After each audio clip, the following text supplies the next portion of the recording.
ना अपना क्या है ऑनबोर्डिंग डिपेंड करता है किस पे, प्रोजेक्ट आ रहे हैं कि नहीं, क्लाइंट का क्या रिक्वायरमेंट है, मैनेजर्स का क्या रिक्वायरमेंट है, अंदर क्या रिक्वायरमेंट है, पर वेल्प कैंडिडेट्स का दो चीजों में। So hey guys, this is Anurag and welcome to Geeks 2.0। तो आज की वीडियो में हम एक इंपॉर्टेंट टॉपिक के बारे में, एक सिली सा क्वेश्चन होता है, वो हमारे लिए सिली है पर आपके लिए बहुत इंपॉर्टेंट है, जो आपके मन पे हमेशा होता है कि जितनी भी अपडेट्स हैं, जितनी भी न्यूज निकल के आती है, जितने भी चाहे वो पीजेपी रिलेटेड हो, ऑनबोर्डिंग रिलेटेड हो, बैकग्राउंड रिलेटेड हो, बैकग्राउंड वेरिफिकेशन रिलेटेड हो, सब विल्प के लिए क्यों आती है, ये विल्प आखिर है क्या। और आप लोगों के मन पे एक मिथ बना हुआ है कि विल्प वाले भी एलाइट टर्बो की जैसे ही एक हायर हो रहे होते हैं, जो कि एम्प्लॉय होते हैं, पर आपका ये जो मिथ है वो हम झुटलाने वाले हैं और इस वीडियो में आपको पूरा बताने वाले हैं कि उनकी ऑनबोर्डिंग या फिर उनको प्रेफरेंस दे क्यों रहा है, और उनका अपने से या फिर एलाइट एंड टर्बो से कंपैरिजन करना बिल्कुल भी वाजिब बात नहीं होगी।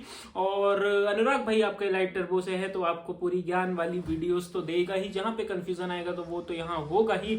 और चलिए वीडियो स्टार्ट करते हैं, let's start video. And subscribe नहीं किया है तो दोस्त यार इतना तो कर सकते हो कि सब्सक्राइब जरूर कर देना। तो सॉरी यार, आपने इंट्रो सेटिंग पोजीशन में देखा, लेकिन अब हम वीडियो अलग लोकेशन पे बना रहे हैं। है घर मेरे ही लेकिन अलग लोकेशन, थोड़ा पापा आ गए थे और पापा के सामने मैं वीडियोस अभी नहीं बनाता हूँ, इतना मतलब खुल के नहीं बोल पाता हूँ, इसलिए अभी मैं नहीं बनाता हूँ। बैक टू टॉपिक आते हैं कि हम जहां पे बात कर रहे थे कि विल्प कैंडिडेट्स का क्यों कंपैरिजन नहीं करना चाहिए लाइट वालों के साथ या फिर टर्बो वालों के साथ, या फिर उनके लिए ही क्यों अपडेट आती है। जो हमने देखा कि पीजेपी भी उनके लिए अभी अपडेट दी गई थी, और जहां पे एलाइट फेज 2 की पीजेपी की कोई भी अपडेट नहीं आ रही है। देखिए मैं आपको एक चीज बता देता हूं कि जो आपको इतना तो पता होगा कि जो एलाइट एंड टर्बो वाले होते हैं वो बीटेक करके कंपनी में ज्वाइन हो रहे होते हैं, आफ्टर बीटेक कंप्लीट करने के बाद ज्वाइन हो रहे होते हैं। और जो अपने विल्प कैंडिडेट्स होते हैं वो बीसीए बीएससी करके कंप्यूटर साइंस से स्ट्रीम से करके अपने कंपनी में ज्वाइन हो रहे होते हैं। अब देखिए बात यह है कि वो जो विल्प कैंडिडेट्स हैं, सिंपल सा जब भी आपके मन पे आए डिफरेंस का या कुछ भी आए विल्प का आए, तो विल्प एक स्टूडेंट कैंडिडेट है और हम एक फुल एम्प्लॉय कैंडिडेट हैं इस कंपनी के लिए। बहुत ही साधारण भाषा में मैंने आपको बताया। एक चीज मैं आपको और क्लियर कर देता हूं बिल्कुल अच्छे से कि विल्प कैंडिडेट्स को होता क्या है, आफ्टर ज्वाइनिंग जो उनका एमटेक है वो स्पॉन्सर किया जाता है अपनी कंपनी के थ्रू, XYZWIPR0 कंपनी के थ्रू। और ऐसा कुछ बीटेक में जनरली देखने को नहीं मिलता, कुछ रहते हैं प्रोविजंस पर उनके बारे में अभी हमें इतना नॉलेज नहीं है। ठीक, सेकेंड थिंग इज दैट कि भैया उन लोग जब एज ए स्टूडेंट ज्वाइन कर रहे हैं, तो अब आपको ये लग रहा होगा कि भैया जब उनको एमटेक भी करा रही है कंपनी तो मतलब सैलरी देती भी है कि नहीं भी देती, या फिर किस काम की सैलरी देती। मैं आपको एक चीज बताता हूं। देखिए जो विल्प कैंडिडेट्स ज्वाइन होते हैं वो जो बीएससी बीसीए करके आए हुए होते हैं, उनको एमटेक क्या रहता है, लाइक मेरे ख्याल से सैटरडे संडे उनकी क्लासेस रहती है। सैटरडे चाहे कोई बेंगलोर से कर रहा है, इंडिया में पूरे 4 लोकेशन है, जब इनका एग्जाम वगैरह होता है तो इनको सेंटर पे जाके देना होता है। ये चीज इन पे आपको, और एक चीज मैंने और आपको बता दी कि सैटरडे संडे इनकी क्लास होती है एमटेक वाली। तो अब भाई इन लोग कर क्या रहे हैं, एज ए स्टूडेंट भी लगे हुए हैं, इसलिए इनको बोला जाता है स्कॉलर ट्रेनिंग। पहले तो एक वीडियो ऋषभ भैया ने भी, ऋषभ हैक्स ने भी बना चुकी, बहुत अच्छे मित्र हैं हमारे, उनके ही रेफरेंस से हम ये आपको चीजें बता रहे हैं और अच्छे से, क्योंकि वो विल्प कैंडिडेट्स हैं और हम एलाइट एंड टर्बो में है, तो हम आपको और अच्छे से चीजें समझा रहे हैं जिससे आपको डाउट ना हो।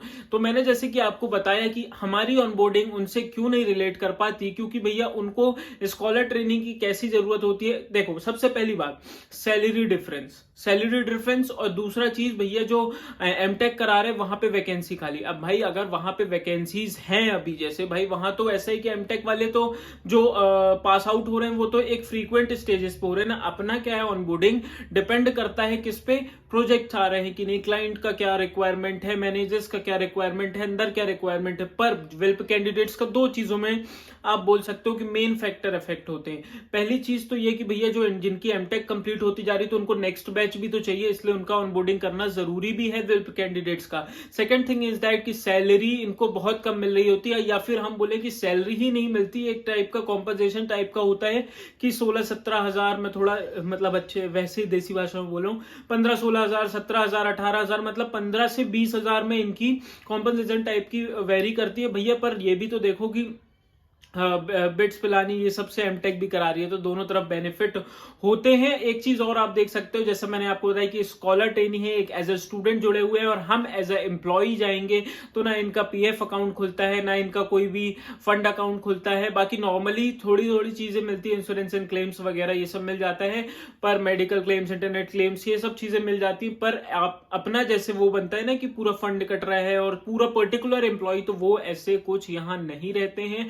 5 साल इनको एमटेक के थ्रू या फिर इसमें बिताने होते हैं। आफ्टर 5 साल इनका बॉन्ड खत्म होता है, फिर ये स्विच कर सकते हैं या फिर पर्टिकुलरली कंपनी में एम्प्लॉय लग सकते हैं, मतलब 5 साल बाद एम्प्लॉय लगते हैं। तो अब आपको ये समझ में आ गया होगा कि विल्प कैंडिडेट्स को भैया एक तो वो इनका एमटेक का रिक्वायरमेंट और दूसरा सैलरी भी कम होती है। सैलरी क्या इनकी तो भैया कॉम्पनसेशन टाइप की है, तो यहाँ पे बिल्कुल भी कंपेरिजन नहीं करना है अपने को इलाइट एंड टर्बो वालों को विल्प से। हमारा अलग सिनेरियो है और हमारा डिपेंड करता है प्रोजेक्ट सिनेरियो पे, अंदर क्या रिक्वायरमेंट है प्रोजेक्ट से रिलेटेड वो।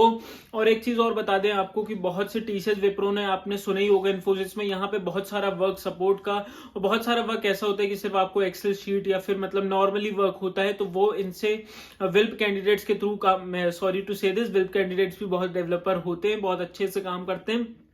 पर एक दिमाग में उनके भी मोटिव रहते हैं कि एज ए स्टूडेंट है तो हम एक्सेल हो गया, सपोर्ट रोल हो गया, तो वहां पे थोड़े थोड़े चीजें काम कर सके। करते तो इलाइट एंड टर्बो वाले भी हैं भाई, ये काम हम खुद कर रहे हैं, पर वो सब डिपेंड होता है बिजनेस रिक्वायरमेंट पे। अगर कल को कोई डेवलपमेंट का काम आता है डेटा साइंस से रिलेटेड, तो सबसे पहले हमें उठा के भेजा जाए। बस आज की वीडियो बस यही खत्म करते। कोई भी डाउट हो तो कॉमेंट्स में पूछ सकते हैं। होप सो आज के बाद आप ये डिफरेंस नहीं क्रिएट करेंगे, ये रिलेशनशिप नहीं स्टैब्लिश करेंगे कि डिफरेंस है WILP and elite and turbo के बारे में। आपको सब चीजें समझ में आ गई होंगी। जब भी समझ में आए तो सिर्फ इतना याद रख लेना कि वो स्कॉलर ट्रेनी है, वो एज अ स्टूडेंट ज्वाइन हो रहे हैं और हम एज अ फुल एम्प्लॉय। तो मिलते हैं किसी नेक्स्ट वीडियो पे, और हमें पूरा फुल वेरिएबल पे भी मिला है, तो उसके लिए भी वीडियो आने वाली है। तो सब्सक्राइब नहीं किया तो प्लीज सब्सक्राइब कर देना। बहुत से लोग वीडियो देखते हैं पर सब्सक्राइब नहीं करते हैं, please I request please subscribe to our channel. मिलते हैं किसी नेक्स्ट वीडियो पे। Bye for now, have a good day.